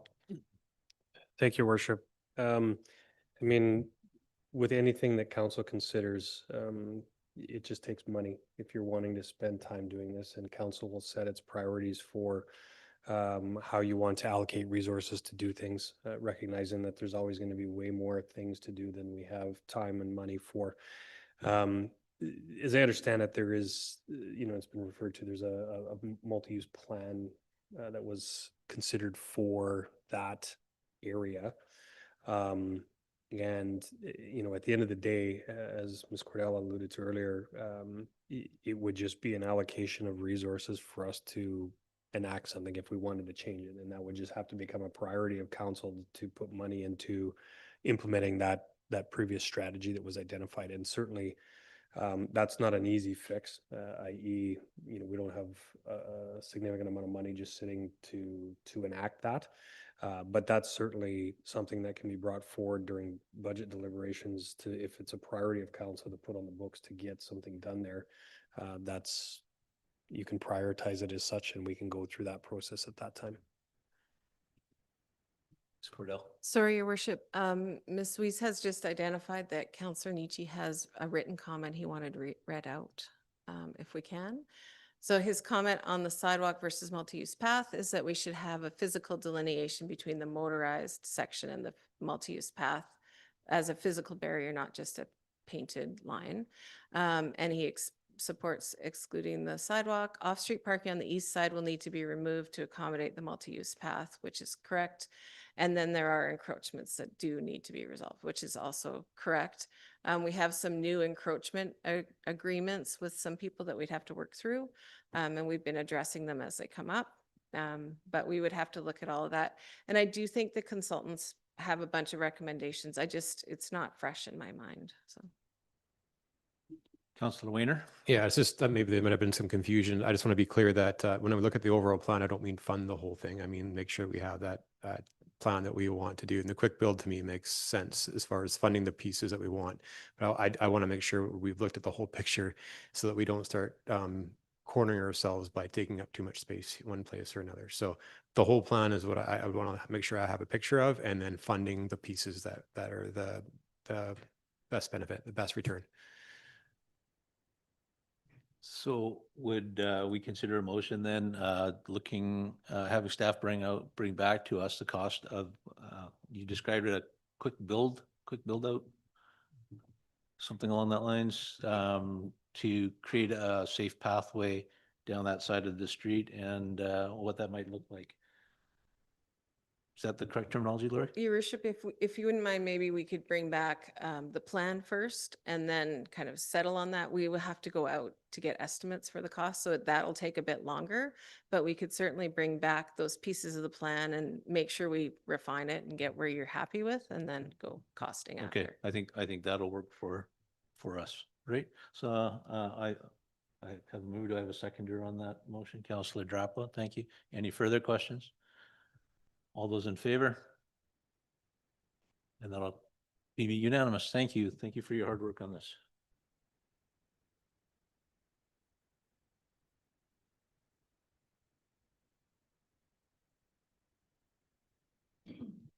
And the inter-community business license, is that you, Warren? No? Your Worship, items 7.1 and 7.2 are just the adoption of the bylaws that were introduced at the last meeting. So this is just for final for adoption, both of them. Thank you. So bylaw 7.1, that the inter-community business license amendment bylaw number 1937, 2025 be adopted. Moved by Councillor Valstar, second by Councillor Drapla. All those in favor? Carried unanimously. And 7.2, business licensing and regulation amendment bylaw 1938, 2025, that the business licensing and regulation amended bylaw 1938, 2025 be adopted. Moved by Councillor Valstar, second Councillor Drapla. All those in favor? And this too will be carried unanimously. And new business 8.1, is that the Trail Society? Councillor Weiner? Councillor Drapla, thank you. Just a brief report there. Just want to highlight the volunteer hours that the Trail Society continues to put into the work that they do. So they rerouted one section of trail, and it took 220 volunteer hours just to reroute a small section of trail. So it's a team of people going up a couple hours at a time for about a month. And then the other exciting piece of that they found was actually to be able to field verify a snake, a rubber boa. I don't know if you've seen the post on Facebook, but they've done a lot of work with getting environmental reports done for the mountain. And lots of that is kind of a desktop exercise. So anytime that they're able to document what has been said is possible in the area through the desktop exercise, but be able to see it and take a picture and field verify it just lends to the credibility of that report and helping with their initiatives moving forward to help protect the mountain. Great. Thank you, Councillor Dropla. Did anybody have any questions for Councillor Dropla? And then 8.2 Committee Commission official events reports. Who would like to start? Councillor Weiner, thank you. Just had some, I went to the Chamber of Commerce Board meeting. It was on the Thursday, didn't get a chance to submit. I'll just go through the highlights and I'll add maybe the rest for notes for the next meeting. But big things are the Business After Business. Their next one is on June 18th at Remax. The Sea Star is after that. Nelson's Monashee Garage Doors. I think that's one you might want to attend by the sounds of things at 5:30. And there'll also be the Music in the Park starting up soon on June 20th. If you do have anything for the garage sale, they're accepting that at the Chamber office, and they are PB Boulevard is also accepting some stuff on their behalf. And that's happening on Saturday, June the 21st. Probably the only other big one to be aware of, I mentioned it last time, is just the IPE pilot project. They'll be bringing something forward just around the variants for signage potentially. So just to be aware of that. They're just looking for an information to share information about how parking in front of the businesses impacts the businesses and where the people could park, where they could help support the community by, the Girl Guides or whoever's charging for parking in different areas. And something Patty just shared with me just a little while ago was that she just signed off on the new marketing campaign as part of their REDIP funding. So that'll be exciting to see come forward. Thank you, Councillor Weiner and Councillor Fowler.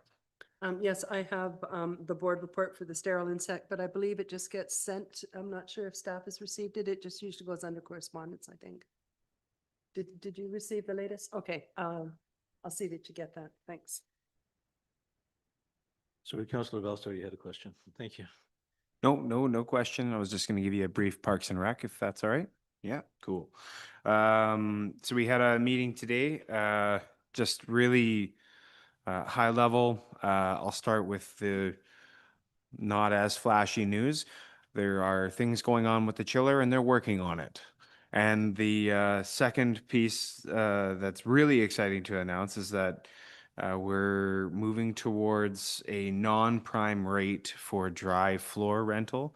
So that's something that between 9 a.m. and 9 a.m. and 3 p.m. At a 50% reduced rate. It's still something that we're working on that needs to go through the steps, but today it had support around the table, so that's really exciting. Councillor Weiner, yeah. Your Worship, I just want to make a comment. The schools recently did some swimming lessons as part of their school program, and that hasn't happened in quite some time. So I just wanted to pass along my appreciation to the Parks and Rec Committee for seeing that happen again. Thank you. And I normally don't say a whole heck of a lot, but we received a couple of thank you cards from Mackenzie Gairokos and Georgia Stowers. These were the young ladies that got the Chris Pieper bursary and the second bursary that we offer. They were very excited. We got the opportunity to meet them up at the school and have tea, Councillor Todd and myself. Also, I attended the third annual Comasket Powwow.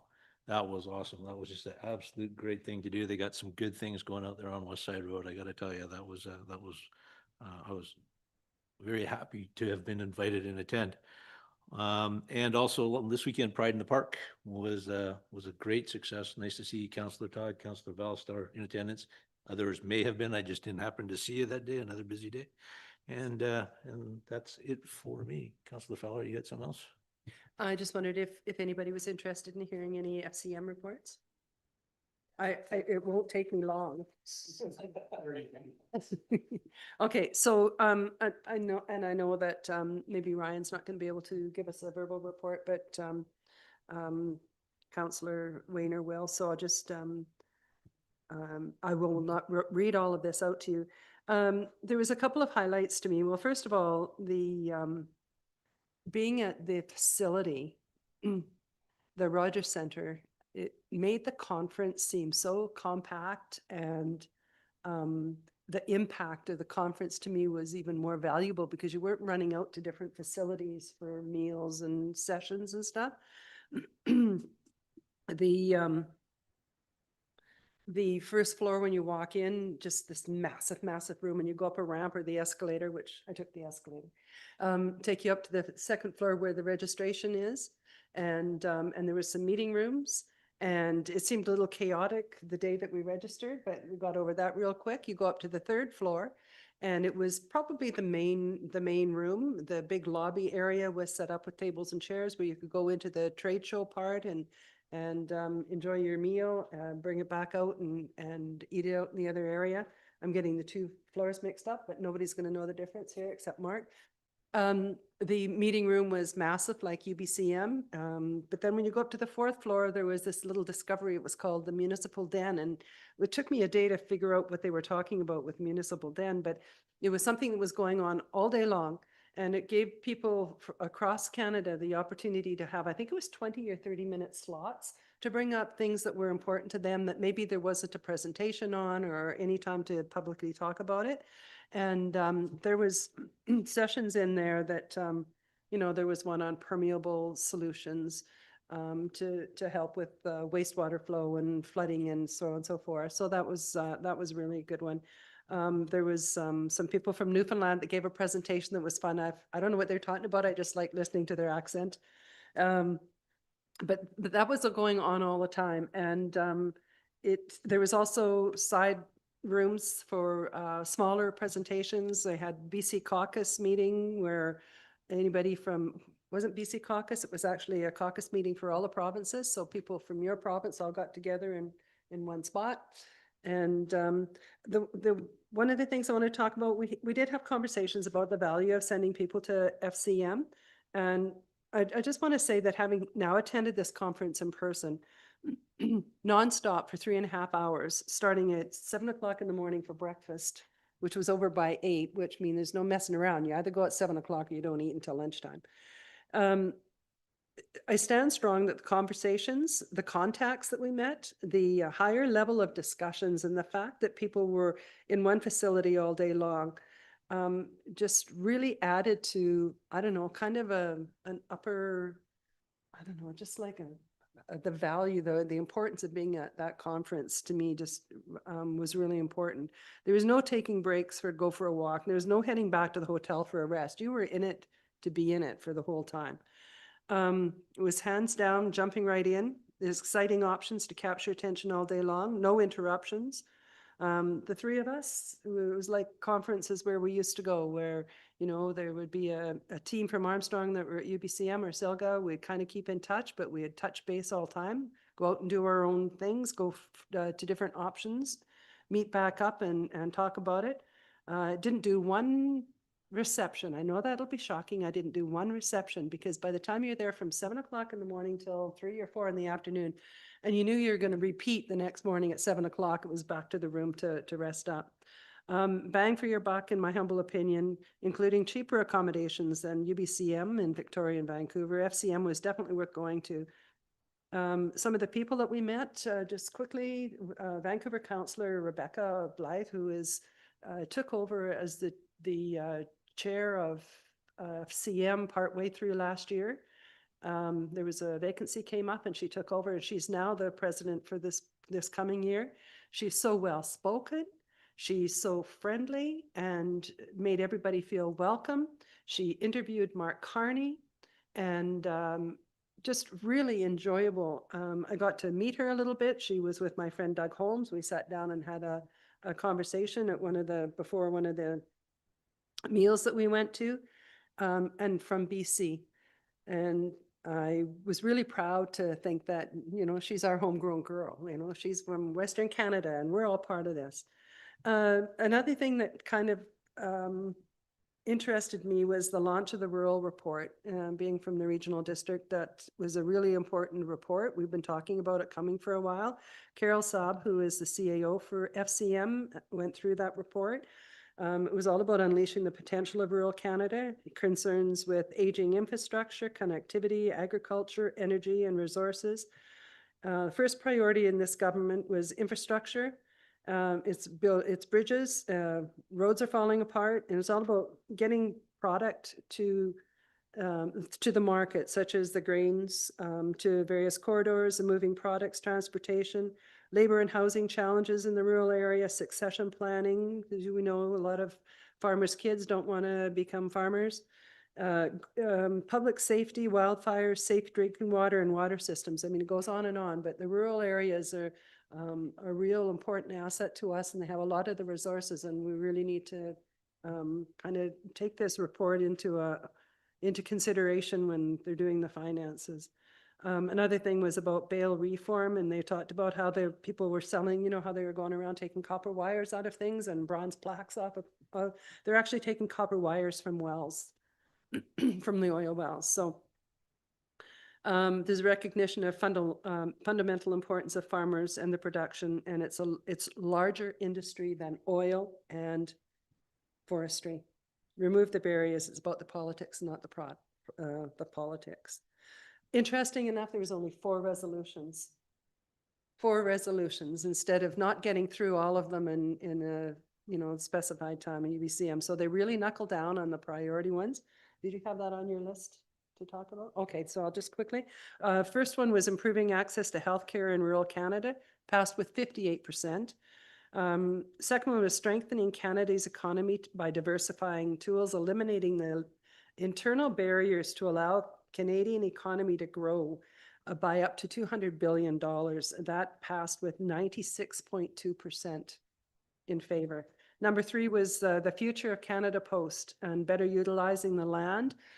Actually talking to the Canada Post people in the trade show, one of them went on, well, they were there to get the other side of the story out, and they're talking about even in rural Canada, some of the property that's owned by Canada Post is massive, and it's not very well used, and it's not compact. And why not have housing above some of those big post offices? Why not have some better utilizing the property? Anyway, that passed in by, so I made a typo here, 78.2%, I believe it was.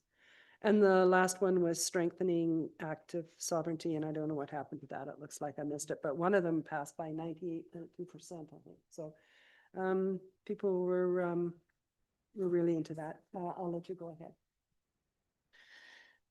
Thank you.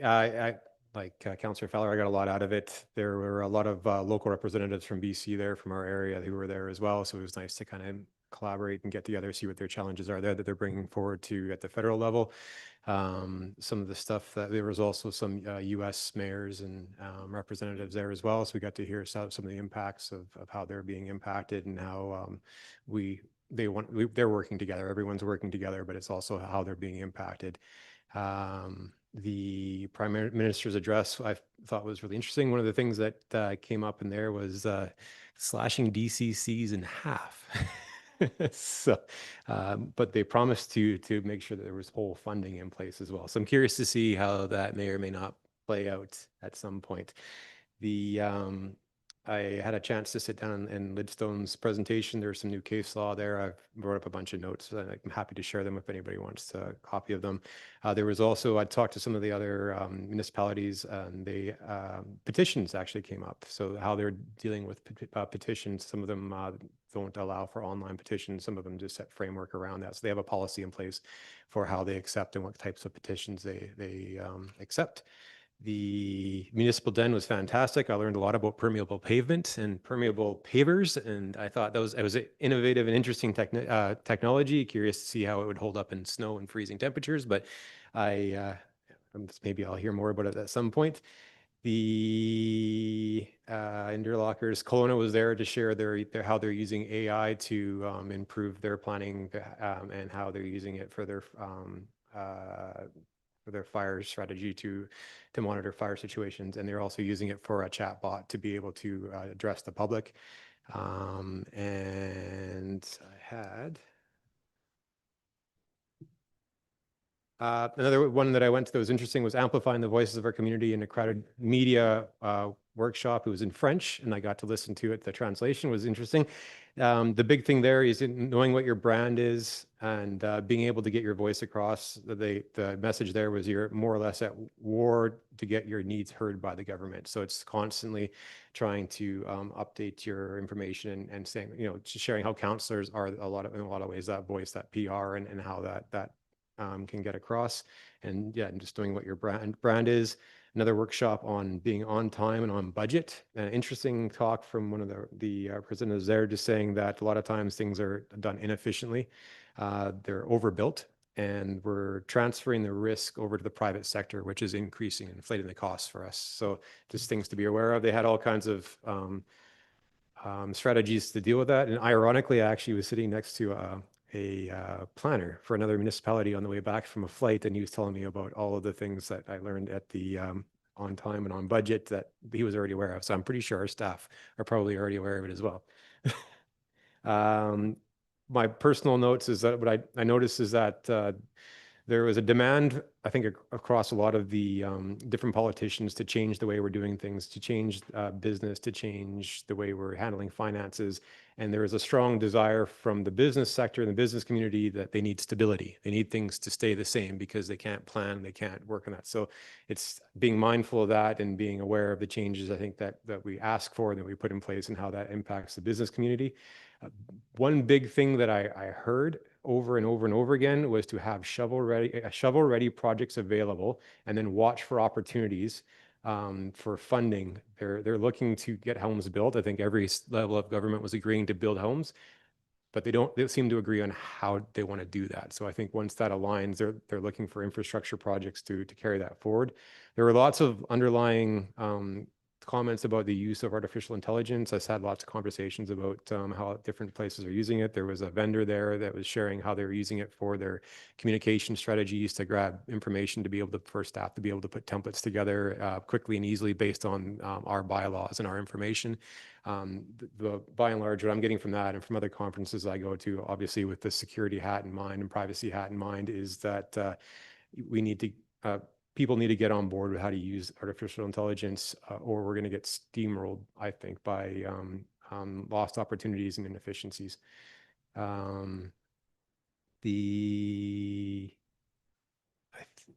I think that covers everything that I learned in a nutshell. So thank you. A follow-up. The idea of how many people from BC were there, but even more so, how many people were there for small communities and rural communities. And that's reflected in the people that were voted into the board of FCM as well. It says if you're not at the table, you're not on the menu. I wanted to also say, we talked a lot about the Green Municipal Fund came up a lot.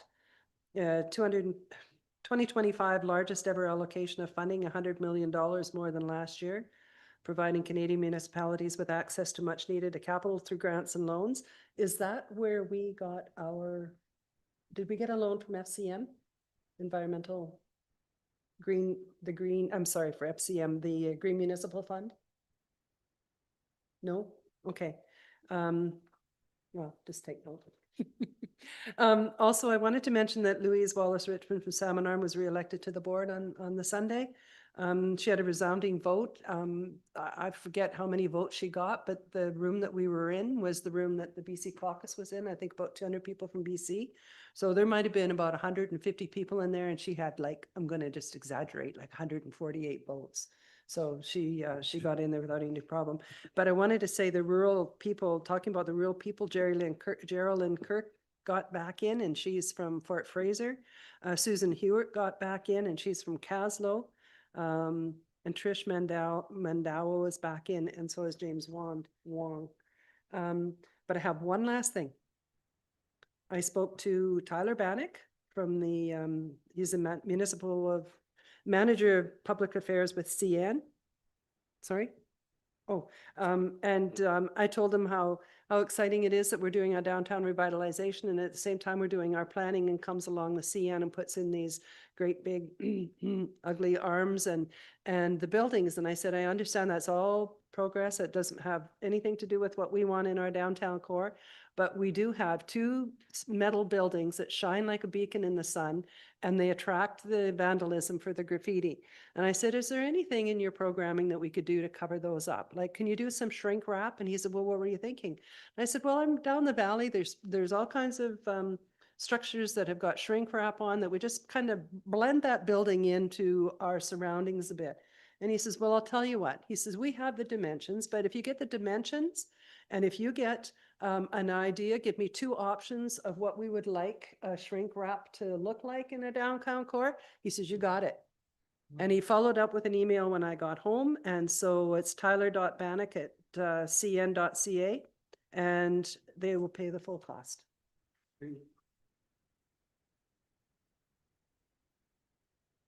Anybody else? You all good with our reports? Very good. Then at this time, I would like to move to an in-camera or closed session. The council moved in-camera pursuant to the Community Charter, section 90-1, subsection C, labor relations or other employee relations, and section G. I thought I had that somewhere in here. Legal. Oh, right. It's your printing, not mine. Litigation or potential litigation affecting the municipality. Do we have a mover to move in? Councillor Todd, seconded by Councillor Fowler. All those in favor? This two will be carried and we will adjourn for 5 minutes. Thanks, everybody.